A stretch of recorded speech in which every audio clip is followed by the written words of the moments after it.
9 अक्टूबर 2012 धर्मस्थला में रहने वाली 17 साल की सौजन्या गौड़ा, जो मंजुनाथेश्वर कॉलेज में सेकेंड ईयर की स्टूडेंट थी, सुबह अपने घर से कॉलेज के लिए निकलती है।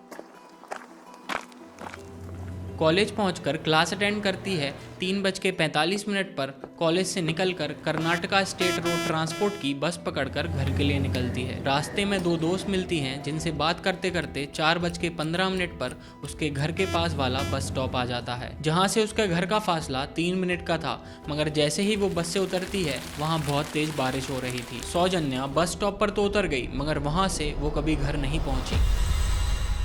शाम 7 बजे तक उसके घर वाले उसका इंतज़ार करते हैं, ये सोच करके कि किसी दोस्त के पास रुक गई होगी। लेकिन जैसे जैसे वक्त बीतता गया, घर वालों की परेशानी बढ़ती गई। आस पड़ोस के लोगों से पूछना शुरू किया, उसके साथ वाली कॉलेज की दोस्तों से पूछा, लेकिन कहीं से कोई खबर नहीं मिली। अब टाइम होता है रात के 9 बजे। आस पड़ोस के लोग और गांव के 200-300 लोग मिलकर सौजन्या को ढूंढना शुरू कर देते हैं, लेकिन तेज बारिश और जंगल में ढूंढने के बाद भी वो नहीं मिलती। फिर सौजन्या के फादर चंदप्पा गौड़ा गांव वालों के साथ मिलकर बेलथांगड़े पुलिस स्टेशन जाते हैं और एक कंप्लेन रजिस्टर करवाते हैं। लेकिन पुलिस ऑफिसर का कहना था, हम रात को तलाश नहीं करेंगे, आपकी कंप्लेन तो लिख लेते हैं, लेकिन सौजन्या की तलाश तब जारी करेंगे अगर वो सुबह तक घर नहीं आती। गाँव वाले रात भर जंगल में सौजन्या को ढूंढते हैं।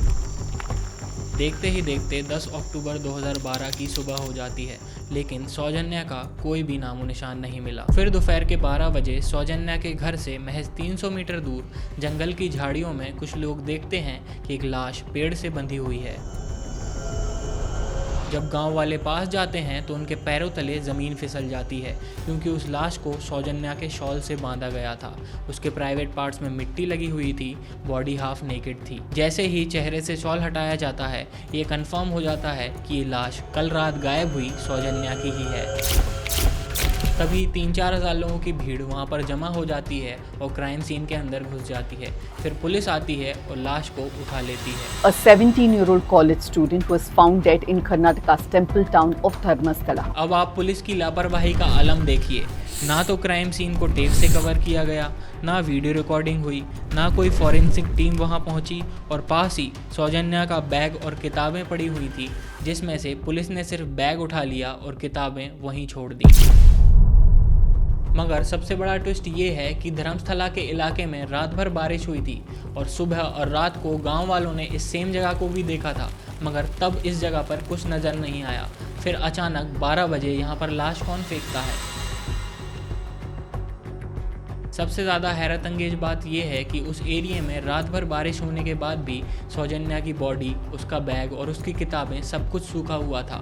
मगर पुलिस इन बातों पर कोई भी तवज्जो नहीं देती और सारे सबूतों को इग्नोर कर देती है। बॉडी का पोस्टमार्टम भी अंधेरे में किया गया, ना कोई वीडियो रिकॉर्डिंग मौजूद है। फिर रिपोर्ट में ये साफ नज़र आता है कि उसके साथ दुष्कर्म किया गया और फिर उसकी हत्या कर दी गई। लेकिन एक मेंटली तौर पर कमज़ोर इंसान जिसका नाम संतोष था, उसे अक्यूज बनाकर 13 साल तक सीआईडी, सीबीआई और पुलिस ने इन्वेस्टिगेशन किया, जहां तक कि संतोष राव की बॉडी पर जो निशान थे उनका डीएनए टेस्ट किया गया और वो डीएनए सौजन्या के किसी भी चीज़ से मैच नहीं हुआ, बल्कि संतोष राव के ऊपर जो निशान थे वो किसी मेल के डीएनए से मैच हुए। बट इन्वेस्टिगेशन के नाम पर मजाक चलता रहा और इस केस को मिस्ट्री का नाम देकर डाउन कर दिया गया। बट कहानी यहाँ ख़त्म नहीं होती। 10 साल बाद 3 जुलाई 2025 को एक शख्स रैंडमली लॉयर अनंता गौड़ा के पास जाता है और कहता है, मैंने धर्मस्थला में 100 से भी ज़्यादा लाशों को दफनाया है, और अपने बैग में से सबूत के तौर पर एक इंसानी खोपड़ी निकाल कर रख देता है और कहता है, मैं आपको ऐसी और भी जगहों पर ले जा सकता हूँ जहाँ पर मैंने 100 से भी ज़्यादा लोगों की लाशों को दफनाया है। बट ये सब मैंने खुद नहीं किया, ये सब मुझसे ज़बरदस्ती करवाया गया था। The 2012 case of 17-year-old Saujanya in Dharmasthala. After more than a decade, the case is back in the spotlight because of fresh claims made by a man named Chinaya. His statements have gone viral online and Saujanya's mother is once again demanding justice. तो अब सवाल उठता है, क्या सौजन्या गौड़ा भी उन्हीं 100 लाशों में से एक थी? क्या ये केस सिर्फ एक मर्डर नहीं बल्कि एक मास कवर अप था, पैसा, पावर और पॉलिटिक्स के डर्टी गेम का? और सबसे सबसे बड़ी बात, अगर ये शख्स सिर्फ बॉडी को ठिकाने लगाने वाला था तो उनके साथ दुष्कर्म और उनकी हत्या करने के पीछे असली चेहरा कौन था? इन सब के पीछे की वजह, इसमें शामिल सभी लोगों और पुलिस के काले चिट्ठों के बारे में जब आपको पता लगेगा तो ना सिर्फ आपका खून खौल उठेगा, आपको तकलीफ भी होगी। क्योंकि जब मैं आपके सामने अगला आयात पेश करूंगा तो कुछ ऐसे लोगों के सामने सच्ची सुई जाएगी जो ना सिर्फ सबूतों को जोड़ने वाला है बल्कि उस पूरे दलदल का दरवाजा खोल देगा। तब आप समझ जाओगे कि सच को पैसे और सत्ता से दबा कर रखना किस हद तक मुमकिन है। Shocking tale of alleged rape and murder of hundreds of women.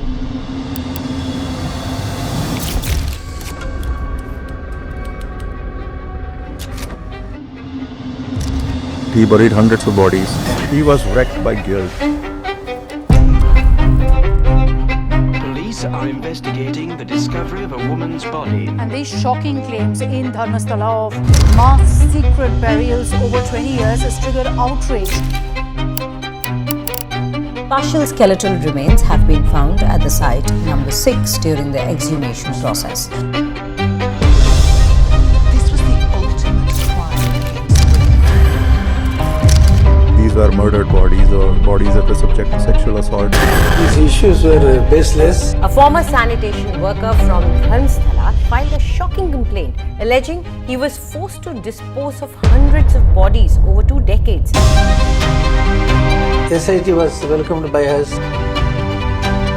She came here and tried to lodge a complaint before police station, but police has denied to issue the complaint. If the sexual assault and mass burial claims are true, then will the victims finally get the justice they deserve? The truth in Dharmasthala remains buried. And the biggest question of it all, just who were behind this absolutely brutal set of crimes and burying them deep inside?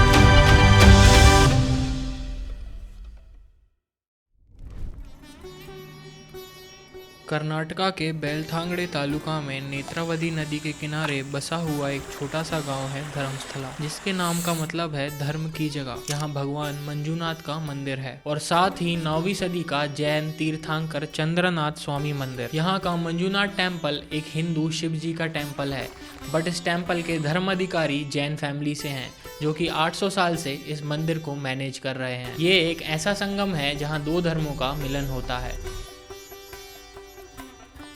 कहानी शुरू होती है 12वीं सदी में। एक इंसान को सपने में भगवान शंकर के दर्शन होते हैं। भगवान कहते हैं नदी के किनारे मेरा शिवलिंग दबा हुआ है, उसे निकाल कर स्थापित करो, और वहीं से होती है मंजूनाथ टेम्पल की स्थापना।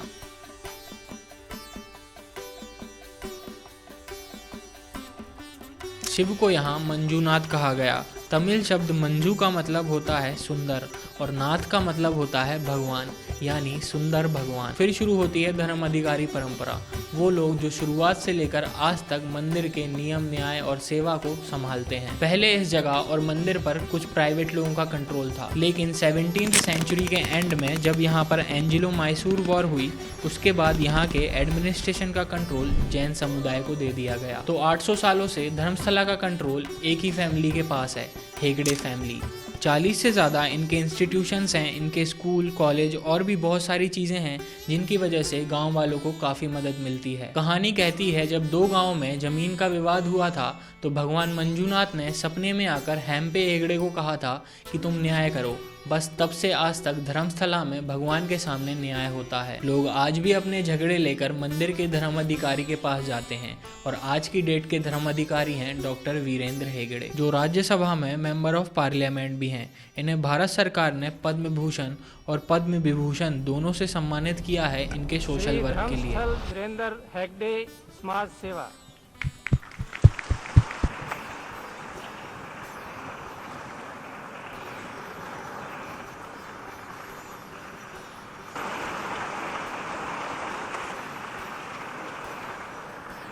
800 साल से ये पूरा मंदिर हेगड़े फैमिली संभालती है। हर्षेंद्र कुमार जो एजुकेशन संभालते हैं, सुरेंद्र कुमार और राजेंद्र कुमार ये दोनों टेम्पल और सोशल वर्क संभालते हैं। और कहा जाता है माँ अन्नपूर्णा ने स्वयं सपने में आकर हेगड़े परिवार को आदेश दिया था, यहाँ कभी अन्न की कमी नहीं होगी। 800 साल हो गए और ये रसोई आज तक कभी खाली नहीं हुई।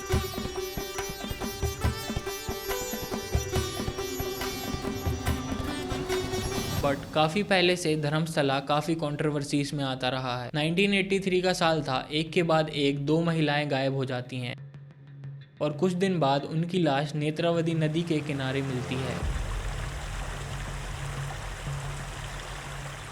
लेकिन सबसे हैरत की बात, पुलिस ने बिना उनके परिवार से पूछे उनकी बॉडी को चुपके से दफना दिया। विधानसभा तक हंगामा हुआ लेकिन सबूत नहीं मिले और सच आज तक अंधेरे में है। उसके बाद मंदिर पर काफी बार जाति भेदभाव के भी आरोप लगे। कहा गया नीची जाति के लोगों को आज भी पूजा और रसोई के कामों में शामिल नहीं किया जाता। मंदिर प्रशासन कहता रहा सब बराबर हैं, लेकिन ग्राउंड पे सच कुछ और ही दिखता रहा। These issues were baseless. फिर आए जमीन के विवाद। कई नेटिव लोगों ने आरोप लगाए कि मंदिर ने उनकी जमीन पर कब्जा कर लिया है। बहुत सारे मामले अभी भी कोर्ट में चल रहे हैं। और फिर आया सौजन्या का केस। 9 साल तक केस चलता रहा, लेकिन सबूत न मिलने के कारण सभी आरोपी बरी कर दिए गए। लेकिन लोगों के दिलों में सवाल आज भी जिंदा है, क्या धर्मस्थला सिर्फ धर्म का स्थल है या फिर इस पावन जमीन के नीचे कुछ ऐसे राज छुपे हैं जिनको कोई खोलना नहीं चाहता। 3 जुलाई 2025 अचानक एक आदमी जो सर से पैर तक काले कपड़ों में ढका हुआ था, जिसकी सिर्फ आंखें दिख रही थीं, हाथ में एक काले रंग का बैग लेकर धर्मस्थला पहुंचता है। वो सीधा एक वकील ओजस्वी गौड़ा के ऑफिस में जाता है और कहता है सर मुझे कंप्लेन लिखवानी है। वकील ने बिना देखे कहा कंप्लेन लिखवानी है तो थाने जाओ। पर उस आदमी ने धीरे से कहा सर ये कोई छोटी मोटी कंप्लेन नहीं है, मुझे नहीं पता पुलिस लिखेगी या नहीं, और लिख भी लिया तो मेरा क्या होगा, जिंदा वापस आ पाऊंगा या नहीं।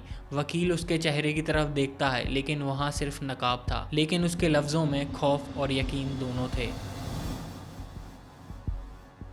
मैंने अपने परिवार से बात की, सबने कहा एक वकील हायर करो, अगर वकील साथ होगा तो ज़िंदगी की कुछ गारंटी मिल जाएगी। वकील ने कहा बताओ क्या बात है, और उसके बाद पूरी कहानी बदल गई। A former sanitation worker from Dharmasthala in the state of Karnataka has filed a shocking complaint. Sanitation worker in Karnataka's Dharmasthala has made a sensational claim. Sir मैं धर्मस्थला में लगभग 19 साल तक काम करता था।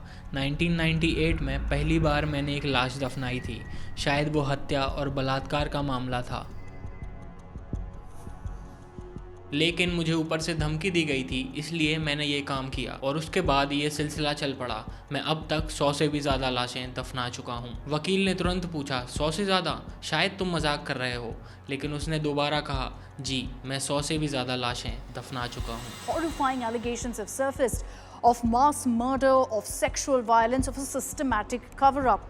These are serious allegations leveled by a former sanitation worker. अब वकील उस आदमी को सीरियस लेने लगता है। अभी तक उसे लग रहा था कोई आम आदमी है जिसे कंप्लेन लिखवानी है तो पैसे लो और कंप्लेन लिख दो। लेकिन जब उसने तीसरी बार कहा नहीं मैं 10, 20, 30, 40, 50 बॉडीज़ की बात नहीं कर रहा हूँ, मैं 100 से भी ज़्यादा बॉडीज़ की बात कर रहा हूँ। वकील ने कहा देखो जो तुम कह रहे हो अगर गलत निकला तो क्या होगा, सोचा है? वो आदमी कहता है मुझे मेरा अंजाम पता है, लेकिन जो मैं कह रहा हूँ वो सच कह रहा हूँ। और फिर उसने अपने बैग से एक इंसानी खोपड़ी निकालकर सामने रख दी। सर ये उन लाशों का सबूत है जो कई साल पहले मैंने दफनाई थी।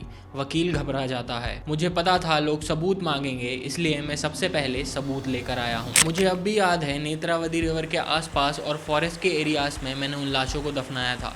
थोड़ा बहुत 10-50 मीटर इधर उधर हो सकता है, मगर जगह मुझे याद है।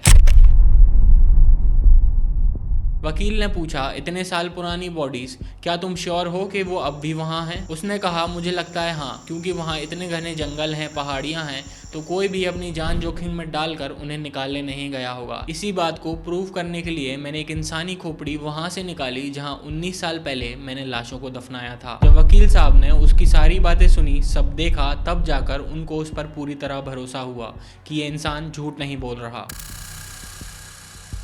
उसके हर लफ्ज़ के पीछे कोई अनदेखा सच छुपा था। वकील साहब उसकी कंप्लेन लिखने का प्रोसीजर स्टार्ट करते हैं, लेकिन वो शख्स कहता है मुझे ये complain under the witness protection act 2018 section 183 of BNSS के तहत दर्ज करवाना है, जिसमें विटनेस को कोर्ट से सिक्योरिटी प्रोवाइड की जाती है क्योंकि उसकी जान को खतरा था। एडवोकेट ओजस्वी गौड़ा उसकी कंप्लेन लिखना स्टार्ट करते हैं। इस कंप्लेन में ही धर्मस्थला के सारे राज छुपे हुए थे, जो मैं आपके सामने पेश करूंगा तो आपका भी दिमाग घूम जाएगा। यही वो कंप्लेन है जिसके बाद कर्नाटक सरकार को मजबूरन SIT का गठन करना पड़ा, 20-20 ऑफिसर्स की टीम बनानी पड़ी और DGP लेवल के ऑफिसर्स को इसको लीड करने को कहा गया। अब मैं आपको कंप्लेन पढ़ के दिखाता हूँ जो मास्क मैन ने एडवोकेट ओजस्वी गौड़ा से लिखवाई थी।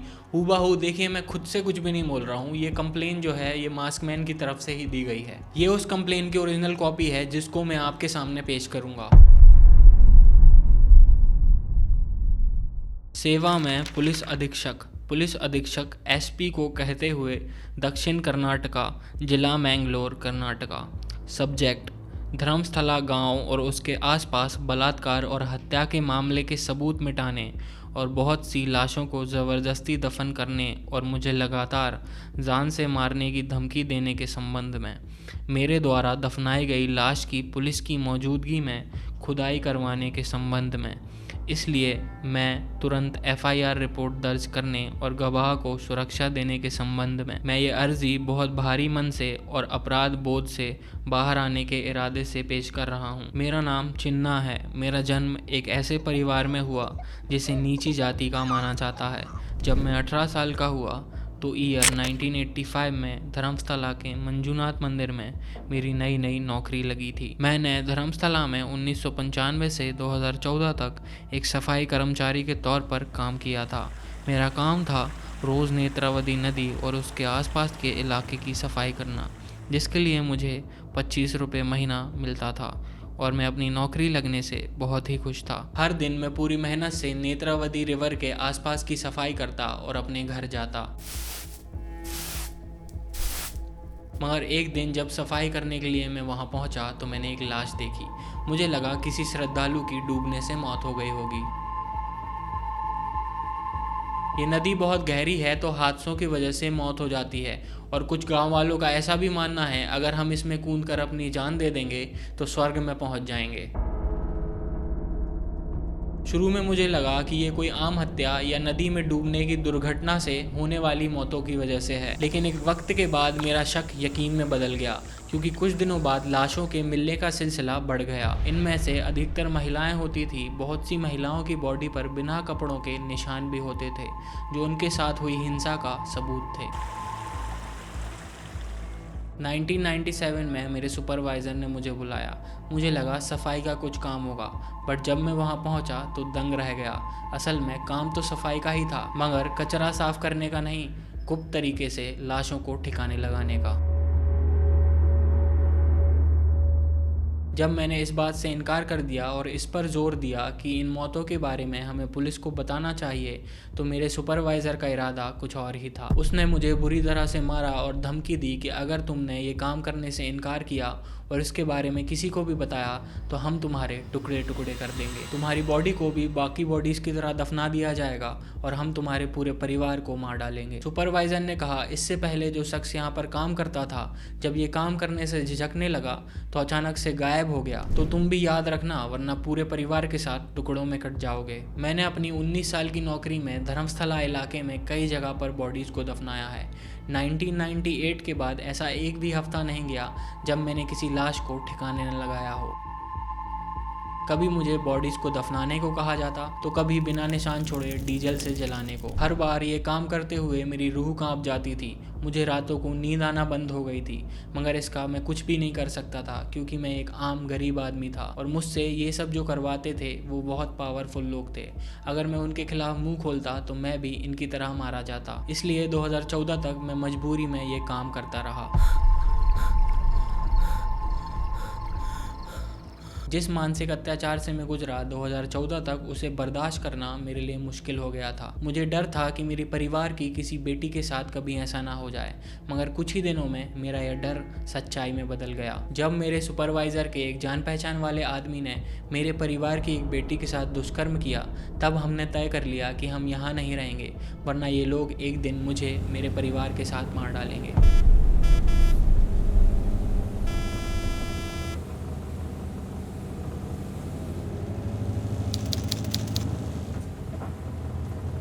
दिसंबर 2014 में मैं अपने परिवार के साथ धर्मस्थला से भाग निकला और मैंने ये सुनिश्चित कर लिया कि किसी को भी हमारे बारे में पता ना चले कि हम कहाँ भाग गए। तब से हमारी ज़िंदगी पर खतरे को देखते हुए हम एक पड़ोसी राज्य में छुप छुप कर जी रहे हैं। हमने अपना मकान भी बदल लिया है, लेकिन मैं अभी भी गिल्ट में जी रहा हूँ। मेरी अंतरात्मा मुझे खामोश रहने की इजाज़त नहीं देती। मैं अब ये डिसाइड कर चुका हूँ कि लोगों को ये पता चले कि वो लोग कौन थे जिनको मिट्टी में मिला दिया गया और उनका बलात्कार और हत्या की उन घटनाओं के पीछे कौन जिम्मेदार है। अब मैंने तय कर लिया है कि मेरी ज़िंदगी पर कोई भी खतरा क्यों ना हो, मैं सब सच बोलूँगा। मैं हाल ही में गुप्त तरीके से धर्मस्थला गया था, उस जगह पर जहाँ पर मैंने एक बॉडी दफनाई थी, और सबूत के तौर पर उस जगह को खोदकर वहाँ से मैंने एक इंसानी खोपड़ी निकाली। मैं जांच अधिकारी को इस जगह की सारी डिटेल्स देने के लिए तैयार हूँ। मैं इस शिकायत के साथ वो खोपड़ी और उस बॉडी की तस्वीर आपको सौंप रहा हूँ। अपनी ज़िंदगी बचाने के लिए धर्मस्थला इलाके में मैंने जिन बॉडीज़ को दफनाया है उन सारी जगहों के बारे में मैं जांच अधिकारी को बताने के लिए तैयार हूँ। मैं पुलिस की मौजूदगी में वहाँ दफनाई गई बॉडीज़ के बाकी बचे हुए हिस्से को बाहर निकालने के लिए तैयार हूँ। इस शिकायत के साथ जिन आरोपियों के नाम है वो धर्मस्थला मंदिर प्रशासन और ट्रस्ट से जुड़े लोग हैं। ये वही लोग हैं जो बॉडीज़ को दफनाने के लिए लगातार मुझे जान से मारने की धमकी देते थे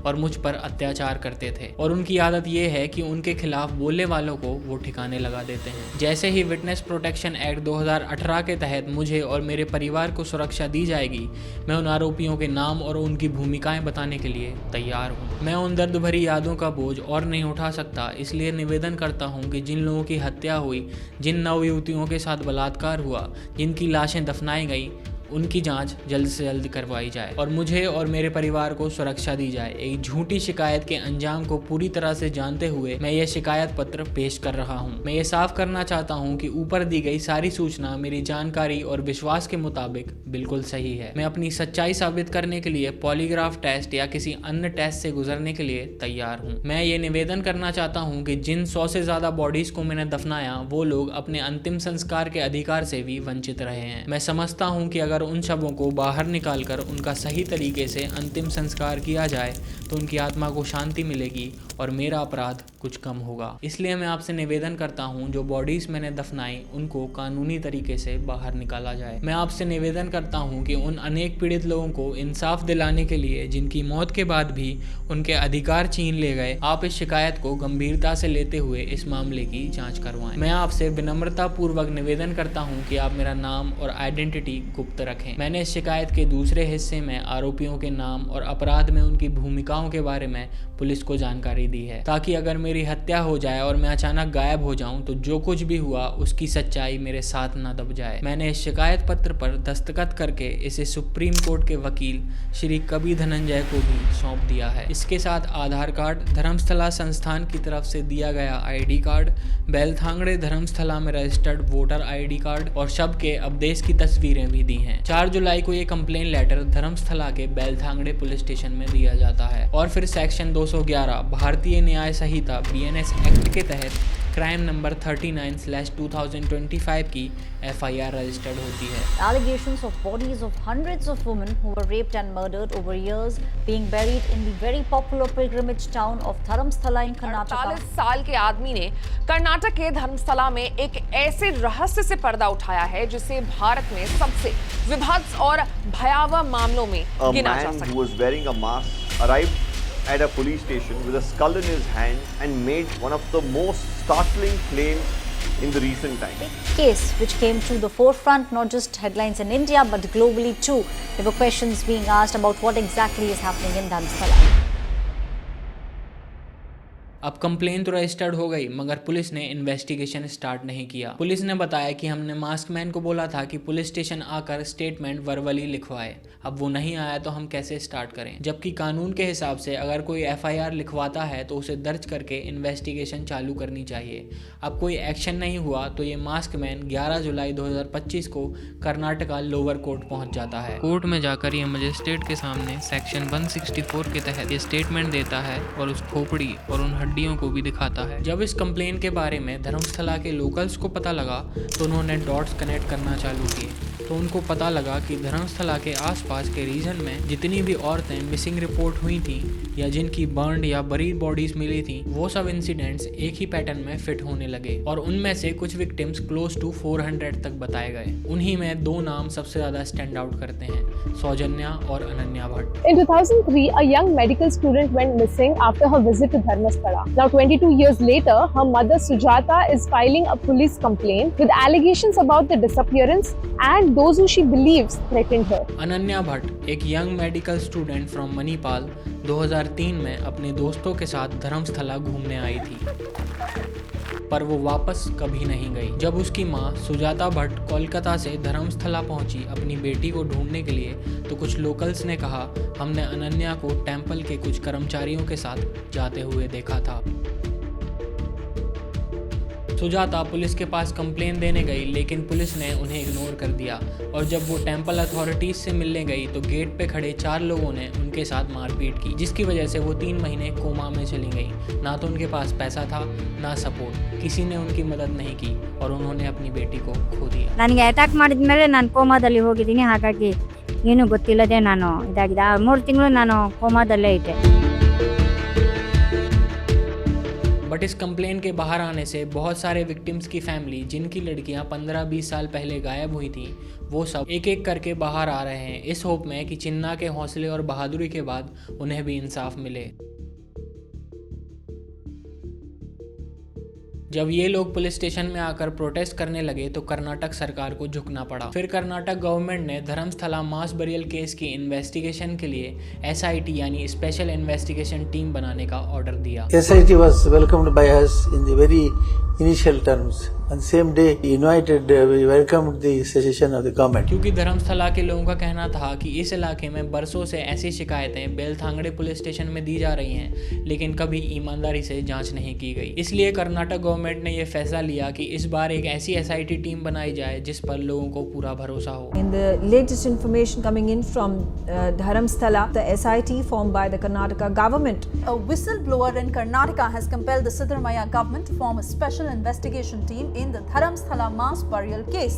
Now, a team of 20 officers will carry out an in-depth probe into the disturbing claims of women being sexually assaulted and secretly buried over the years in the sacred place. और इसीलिए कर्नाटक के most senior officer, director general of police, internal security division and cyber command Pranab Mohanty को इस case का in charge बनाया गया। I am Pranab Mohanty, I am IPS officer born on Karnataka cadre. Pranab Mohanty एक ईमानदार क्लीन इमेज वाले ऑफिसर जिनका रिकॉर्ड हमेशा स्पॉटलेस रहा है और शायद इसी वजह से इन्हें इस एक्सप्लोसिव केस की जिम्मेदारी दी गई। और प्रणब मोहंती के under 20 member high profile SIT team बनाई गई। इस टीम में वेस्टर्न रीजन के DIG, DCP, SP, DSP, inspector और सब इंस्पेक्टर रैंक के ऑफिसर्स शामिल थे। सभी ऑफिसर्स को उनकी करंट ड्यूटी से तुरंत रिलीव कर दिया गया था और ऑर्डर पास हुआ, ये 20 ऑफिसर्स अब और किसी काम में नहीं लगाए जाएंगे। इनकी सिर्फ एक ही जिम्मेदारी है, धर्मस्थला मास बरियल केस की इन्वेस्टिगेशन करना। और जब तक इस केस की इन्वेस्टिगेशन नहीं होती तब तक कोई और दूसरा असाइनमेंट नहीं लेगा। जैसे ही SIT टीम का अनाउंस हुआ, मीडिया में हंगामा मच गया और लोगों के बीच उम्मीद की एक नई किरण जागी। इसके तुरंत बाद धर्मस्थला के मंजुनाथेश्वर टेंपल के PRO परवानाथ जैन ने एक प्रेस रिलीज की। उन्होंने कहा, हम गवर्नमेंट के इस फैसले का स्वागत करते हैं। हम भी चाहते हैं कि पूरी सच्चाई सामने आए, क्योंकि जो कुछ आखिरी दिनों में बोला जा रहा है वो सिर्फ कर्नाटका में नहीं बल्कि नेशनल लेवल पर भी चर्चे में है। A former sanitation worker has made grave allegations of his role in mass burials for almost 20 years. तभी एक और विटनेस सामने आया, जयंती टी, जिन्होंने पुलिस में एक complain the. A new complainant, Jayanti, has come forward with a formal complaint and alleged he has been in possession of key evidence for the past 2 years. उन्होंने कहा कि लगभग 15 साल पहले मैंने एक दिन देखा कि 13 या 14 साल की लड़की की डेड बॉडी झाड़ियों में पड़ी हुई है।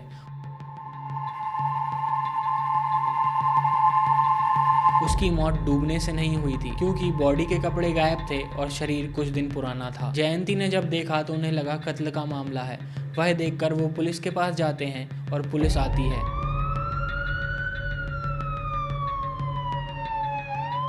मगर जयंती परेशान हो गए। पुलिस ने उनको कहा कि तुमने हमें बता दिया, अब ज़्यादा किसी के सामने मुंह मत खोलना। उनको हड़काया, भड़काया और भगा दिया।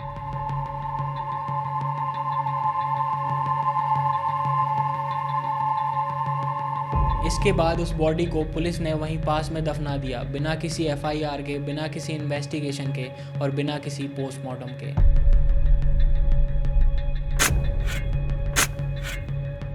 जबकि जयंती एक आई विटनेस थे और उनके हिसाब से ये मामला कत्ल का था। वो कहते हैं, मुझे आज भी वह जगह याद है जहां पुलिस ने उस लाश को दफनाया था। अगर आप चाहें तो मैं SIT को बताकर उस जगह पर खुदाई करवा सकता हूँ। अब SIT का फॉर्मेशन हो चुका होता है, तो 26 जुलाई और 27 जुलाई को चिन्ना यानी मास्कमैन से SIT लंबी इंटेरोगेशन करती है। इंटेरोगेशन में मेन सवाल पूछा जाता है कि नेत्रावती रिवर पर कुछ लोगों का मानना है कि यहाँ पर डूब कर मरने से सीधे स्वर्ग में पहुँच जाते हैं, कहीं तुम उन लाशों के बारे में तो बात नहीं कर रहे। उसने कहा, उन लाशों का ग्राम पंचायत के पास पूरा रिकॉर्ड होता है और उनका अंतिम संस्कार किया जाता है। मैं जिन बॉडीज की बात कर रहा हूँ वो हत्या और बलात्कार की विक्टिम है और पूरी पूछताछ कैमरे पर रिकॉर्ड की गई। इंटेरोगेशन के बाद SIT की टीम 28 जुलाई मंडे को पूरे काफले और मास्कमैन के साथ लगभग 15 साइट्स पर पहुंचती है, नेत्रावती रिवर के पास, वहां के हाईवे और रिजर्व फॉरेस्ट एरिया। और फिर मास्कमैन ने एक एक जगह दिखानी शुरू की। 15 में से पहली 8 सब नेत्रावती रिवर के किनारे थी। उसने कहा, यही वो जगह है, यहाँ मैंने खुद बॉडीज को दफन किया था। मुझे याद है वो बॉडीज अब भी जमीन के नीचे हैं। SIT ने मार्किंग स्टार्ट कर दी। हर स्पॉट को नंबर प्लेट से मार्क किया गया। 1 से 8 तक सारे किनारों पर गीली मिट्टी थी। नदी का कर्व और छोटे छोटे पेड़ों के बीच वो मार्क्स लगाए गए। अब सवाल ये था, क्या ये सच है? क्या इनके नीचे वाकई कुछ छुपा है? क्योंकि विटनेस ने कंप्लेन 4 जुलाई को दी थी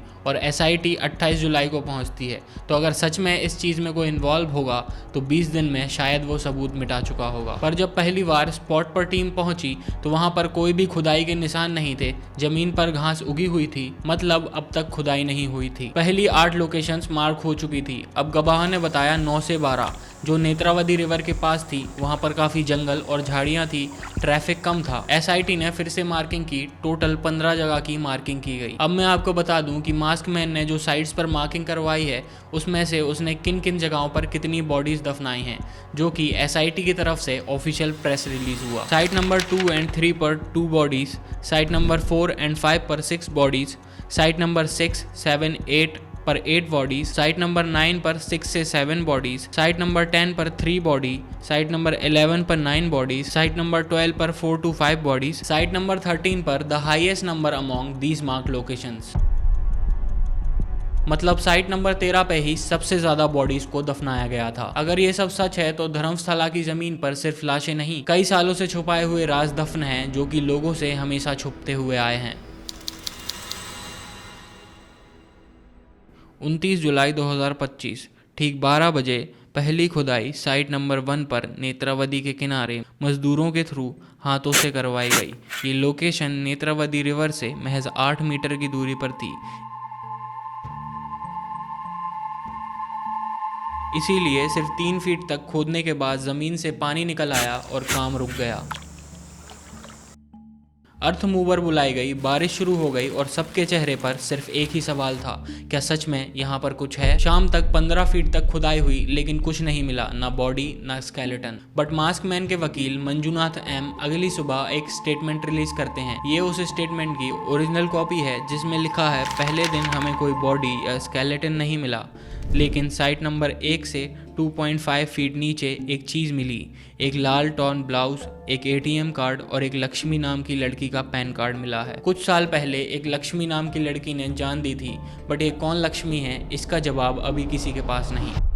30 जुलाई 2025 खुदाई का दूसरा दिन, सुबह 10 बजे सारे ऑफिशियल्स, मजदूर और मास्कमैन साइट पर पहुंचते हैं और खुदाई चालू कर देते हैं। साइट नंबर 2 को 10 फीट तक खोदा जाता है, बट वहाँ पर कुछ नहीं मिलता। अब पास ही में साइट नंबर 3 थी, क्योंकि साइट नंबर 1 से 8 तक सारी लोकेशंस आसपास ही थी, तो साइट नंबर 3 पर खुदाई का काम चालू हो जाता है। 10 से 15 फीट तक गड्ढा खोदा जाता है, बट वहाँ भी कुछ नहीं मिलता। फिर साइट नंबर 4 और 5 की खुदाई की जाती है, लगभग 15 फीट तक गड्ढा खोदा जाता है। फिर मास्कमैन से पूछा जाता है कि इसके नीचे अभी और भी खोदना है, तो वो मना कर देता है। तो क्या ये मास्कमैन झूठ बोल रहा है, या फिर यहाँ से सारी बॉडीज पहले ही निकाल दी गई, या फिर नेत्रावती रिवर में 8 साल पहले फ्लड में बॉडीज तबाह हो गई? और जब मास्कमैन से पूछा गया कि आप जो इंसानी खोपड़ी निकाल कर लाए थे थे वो किस लोकेशन से निकाल कर लाए थे, तो उसने उस लोकेशन के बारे में नहीं बताया। तो आखिर क्या है इस पूरी पहेली का असली सच? 31 जुलाई 2025 खुदाई का तीसरा दिन। सुबह 10 बजे सारे ऑफिशियल्स और मास्कमैन साइट नंबर 6 पर पहुंचते हैं। अब साइट नंबर 6 पर खुदाई चालू की जाती है। बारिश हो रही थी, मिट्टी गीली थी, तो मशीन की जगह एसआईटी ने मजदूरों से खुदाई करवाना चालू की ताकि कोई सबूत मिले तो खराब ना हो। अब खुदाई करते करते दोपहर के 12 बज जाते हैं। गड्ढा 6 फीट का होता है।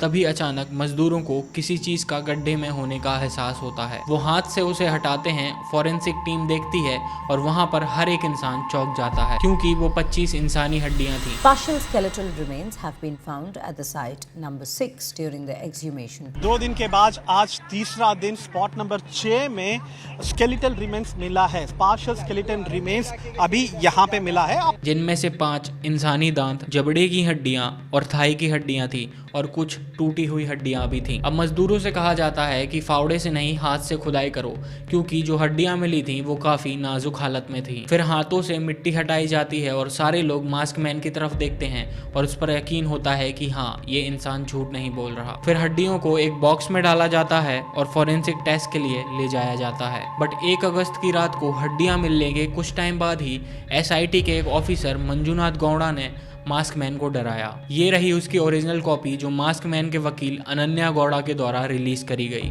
1 अगस्त की रात मिस्टर मंजूनाथ गौड़ा हमारे विटनेस मिस्टर एक्स या मास्क मैन से बंद कमरे में बात की। मंजूनाथ गौड़ा ने हमारे विटनेस को डराया, धमकाया और कहा कि ये केस वापस ले लो वरना अंजाम बुरा होगा। इसके लिए तुम्हें जेल जाना पड़ सकता है और जल्द ही पुलिस तुम्हें गिरफ्तार कर लेगी। मंजूनाथ गौड़ा ने कहा कि अपने बयान कैमरे में रिकॉर्ड करवाए और उसमें कहे कि किसी के प्रेशर में आकर मैं ये सब झूठ बोल रहा हूँ। बट ताज्जुब की बात यह है कि तभी कर्नाटक लोअर कोर्ट की तरफ से ऑर्डर आता है कि खुदाई वाली जगह पर मीडिया को अलाउ ना किया जाए और उसकी वजह से सोशल मीडिया से 8,842 लिंक्स हटाने का ऑर्डर दिया जाता है। Dharmastala's temple secretary Harshendra Kumar had asked for a gag order against the media. But कुछ दिन बाद कर्नाटक हायर कोर्ट इसको रिजेक्ट कर देती है, ये कहते हुए कि अगर देश में कुछ चल रहा है तो मीडिया को अपना काम करने का पूरा हक है। The Supreme Court today refused to stop the media from reporting on the case. But सवाल ये है कि अगर सारे पाक साफ हैं तो डरने की क्या बात है? मगर सबसे बड़ी लापरवाही तो ये है जो आप स्क्रीन पर देख रहे हैं। ये आरटीआई बेलथांगड़े पुलिस स्टेशन में दिया गया और इन्फॉर्मेशन मांगी गई राइट टू इन्फॉर्मेशन एक्ट के तहत कि 1 जनवरी 2000 से 31 दिसंबर 2015 तक धर्मस्थला इलाके में कितनी बॉडीज़ मिली, कितनी बॉडीज़ को जलाया गया, कितनी बॉडीज़ को दफनाया गया, ऐसी बॉडीज़ की हमें इन्फॉर्मेशन दीजिए। बट पुलिस की तरफ से जवाब आता है कि हमारे पास इन्फॉर्मेशन नहीं है कि कितनी बॉडीज़ थी, उनको कहाँ पर दफनाया गया। और जब पूछा गया कि क्यों, तो उन्होंने कहा कि ऊपर से आदेश था सरकार का। अब सवाल ये है कि ऐसी क्या बात थी कि सारे रिकॉर्ड्स गायब कर दिए गए। अब 1 और 2 जुलाई को साइट नंबर 7, 8, 9 और 10 की खुदाई की जाती है बट कुछ नहीं मिला। 3 जुलाई को खुदाई नहीं हुई किसी रीजन से। अब तारीख आती है 4 जुलाई 2025। ठीक 10 बजे सारे ऑफिशियल्स साइट नंबर 11 पर पहुंच जाते हैं। फिर मास्क मैन एसआईटी से कहता है कि सर, हमने जिस जगह पर मार्किंग करी है उसके 100 मीटर के एरिया में खुदाई करते हैं, क्योंकि बात 19 साल पुरानी है तो थोड़ा इधर उधर हो सकता है। फिर साइट नंबर 11 पर 100 मीटर आगे खुदाई का काम शुरू हो जाता है। खुदाई में पहले एक लाल कलर की साड़ी मिलती है और थोड़ा और खोदने के बाद 100 इंसानी हड्डियां मिलती हैं, जिसमें से एक इंसानी खोपड़ी और स्पाइनल कॉर्ड की लंबी हड्डियां भी मिलती हैं। Human remains have been found at the 11th site during the ongoing exhumation process. Human remains have been found at the 11th site during the ongoing process. फिर साइट नंबर 12 की खुदाई होती है बट वहां पर कुछ भी नहीं मिलता। अब सिर्फ साइट नंबर 13 बचती है जहां पर मास्कमैन के हिसाब से सबसे ज्यादा बॉडीज को दफनाया गया था। बट साइट नंबर 13 की खुदाई रुक जाती है क्योंकि मास्कमैन के हिसाब से उस जगह पर 20 फीट का गड्ढा खोदना था, क्योंकि उसमें बॉडीज को कतार से डाला गया था। बट उस जगह पर बिजली का ट्रांसफार्मर था, तो एसआईटी डिसाइड करती है कि इस जगह पर GPR ground penetrating radar system का यूज करेंगे। बेसिकली इस टेक्नोलॉजी का यूज करके जमीन के अंदर का पता लगाया जाता है कि कुछ है या नहीं। ठीक वैसे ही जैसे हम ह्यूमन बॉडी का अल्ट्रासाउंड या एक्सरे करवाते हैं तो पता लग जाता है अंदर स्टोन है या नहीं। तो अगर जीपीआर सिस्टम सिग्नल देता है तो उसके बाद ट्रांसफार्मर को हटाया जाएगा और फिर उस जगह पर खुदाई की जाएगी। बट जीपीआर के सिग्नल सही ना देने की वजह से इस जगह पर खुदाई की जाती है और कुछ नहीं मिलता। Today they completed excavation at the 13th spot adjacent to the road near Snanaghatta, but no human remains were found. और कुछ दिनों बाद फॉरेंसिक रिपोर्ट्स में आता है कि जो हड्डियां साइट नंबर 6 और 11 से बरामद हुई थी वो किसी फीमेल की नहीं बल्कि मेल की हैं। 20-25 दिन तक खुदाई चलने के बाद फिर एक ऐसी खबर आती है जिसको सुनकर सब हिल जाते हैं। जिस मास्क मैन ने कंप्लेन दी थी उसी को एसआईटी ने अरेस्ट कर लिया। The special investigation team has now arrested the man infamously known as the Mask Man, identified as CN Chinaya, also known as Chenna. A former sanitation worker who claimed that he was forced to dispose of multiple murder victims over several years has been arrested by a special investigation team. SIT ने उस पर झूठ बोलने का इल्जाम लगाया और arrest करके कोर्ट में प्रोड्यूस किया गया। कोर्ट ने उसे 10 दिन की पुलिस कस्टडी में भेज दिया। अब सवाल उठता है आखिर क्यों, किस वजह से ऐसा किया गया। खुदाई शुरू होते ही सब बदल गया था। अचानक नए गवाह सामने आने लगे थे जो इस विटनेस के खिलाफ बोल रहे थे। किसी ने कहा यह धर्मस्थला को बदनाम करने की साजिश है तो किसी ने कहा ये विटनेस पैसों के लिए ये सब ड्रामा कर रहा है। फिर एक राजू नाम का आदमी आया, उसने कहा ये विटनेस झूठ बोल रहा है, ये जो कहानी सुना रहा है ये उसे मैंने बताई थी। ಒಟ್ಟಿಗೆ ಇದ್ದನು ಸರ್ ಅಂತಂದು ಎಷ್ಟು ಸಭಾಗಳು ಊತ ಹಾಕಿದ್ದಾರೆ ಅಂತ ಕೇಳು ಸರ್ ಸರ್ ಸವಾಲ ನಾವೆಲ್ಲ ಊತ ಹಾಕಿಲ್ಲ ಸರ್ ನಾನು 2-3 ವರ್ಷಕ್ಕೆ। और कुछ दिन बाद विटनेस की वाइफ मीडिया के सामने आई और उसने कैमरे के सामने कहा ये आदमी मुझे तंग करता है, मारता है और पैसे के लिए ये सब ड्रामा कर रहा है। ಆಗಬೇಕಣ್ಣ ಶಿಕ್ಷೆ ಅಂತೂ ಗ್ಯಾರಂಟಿ ಆಗಲೇಬೇಕು, ಆಗದೆ ಮಾತ್ರ ಬಿಟ್ಟರೆ ದೇವ್ರ ಕಣ್ಣಿಲ್ಲ ಅಂತ ನಾನು ಹೇಳ್ತೀನಿ। ಶಿಕ್ಷೆ ಆಗಲೇಬೇಕು, ನನಗೆ ಅನ್ಯಾಯ ಮಾಡಿದ್ದಕ್ಕೋಸ್ಕರ ನಾನು ಹೇಳ್ತಾ ಇರಲ್ಲ। लेकिन सबसे बड़ा ट्विस्ट तो तब हुआ जब अनन्या भट्ट, जिसकी कहानी मैंने आपको सुनाई थी, उसकी मां सामने आई और उन्होंने कहा मैंने झूठी कंप्लेंट दी थी। ಮೂಲದಿಂದ ಬರುವ ನೀವು ಕಂಪ್ಲೇಂಟ್ ಕೊಡ್ತೀರಿ। ಅನನ್ಯ ಭಟ್ ಅನಿಲ್ ಭಟ್ಗೆ ಹುಟ್ಟಿದ ಮಗಳು। ನೀ ಯಾವಾಗ ಮದುವೆ ಆಯ್ತು ನಮ್ಮ ಅನಿಲ್ ಭಟ್ ಅವರಿಗೆ? ಯಾವಾಗ ಮದುವೆ? 82-83 ಅಲ್ಲಿ। धर्मस्थला में मेरा कुछ ज़मीन का विवाद था इसलिए मैंने ये सब बोला। मेरी कोई बेटी नहीं है। और यहीं से एक एक कैरेक्टर के इर्द गिर्द नए सवाल उठने लगे। सवाल ये है कि अगर ये विटनेस झूठ बोल रहा है तो वो लोग जो धर्मस्थला से गायब हुए वो सब कहाँ गए। पिछले 15-20 साल के मिसिंग लोगों की फाइल्स नॉट ट्रेसेबल। एक पुलिस स्टेशन से अगर इतने केसेस की फाइल गायब हो जाए तो इसे क्या समझा जाए। अगर ये सब झूठ है तो हाँ, मास्क मैन को सजा मिलनी चाहिए, लेकिन सवाल अब भी वही है, ये लाशें, ये हड्डियां, आखिर इनका सच क्या है। क्योंकि सौजन्या जैसे केसेस, रेप और मर्डर का डरावना सच, ये सिर्फ कहानियां नहीं हैं, ये ऑफिशियल रिकॉर्ड्स में लिखे हुए जख्म हैं। और अब जब ये हड्डियां भले ही मेल की हो मगर इनका ताल्लुक किस केस से है। क्या ये उन्हीं लोगों के अवदेश हैं जो पिछले 15 सालों से मिसिंग दिखाए गए, जिनकी फाइल्स पुलिस रिकॉर्ड से गायब है। एसआईटी ने उन हड्डियों को फॉरेंसिक लैब भेज दिया, बट जब डेटा ही नहीं बचा तो वेरिफिकेशन कैसे होगा। वहीं कुछ लोगों का कहना है कि ये सब धर्मस्थला को बदनाम करने की साजिश है। पर सच तो ये है कि इन्वेस्टिगेशन के बावजूद भी ये सवाल आज भी जिंदा है। सौजन्या जैसे रिकॉर्डेड केसेस का असली सच क्या है। जिन मेल की हड्डियां मिली आखिर उनका कातिल कौन है। और मास्क मैन के बाद जो नए गवाह सामने आए क्या वो सब भी झूठे थे। क्योंकि अगर वो सब झूठे थे तो फिर ये लाशें किसकी हैं। और अगर वो सब सच बोल रहे थे तो फिर धर्मस्थला की ज़मीन के नीचे आखिर क्या छुपा है।